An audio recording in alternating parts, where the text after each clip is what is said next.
এখানে জালে আটকে গিয়েছিল, আমি এসেছি সুমিত ঘরেই সাপকে রেস্কিউ করে নিয়ে গিয়ে গভীর জঙ্গলে ছেড়ে দেবো। কারণ সাপকে বাঁচিয়ে রাখার প্রয়োজনীয়তা আছে। সাপের বিষ থেকে অনেক প্রকারের ঔষধ তৈরি হয়।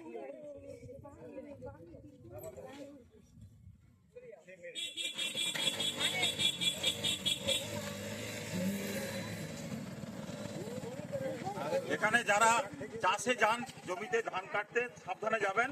প্রচুর ধান কাটতে গিয়ে চন্দ্রবড়া দেখা যাচ্ছে, চন্দ্রবড়া সাপ প্রচুর জমিতে বেরোচ্ছে।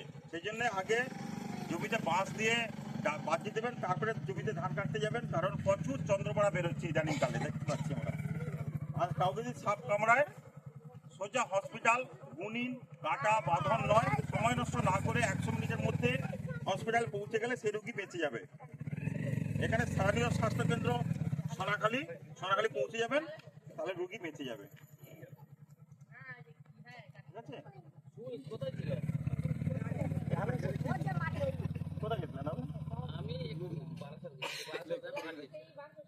ঠিক আছে।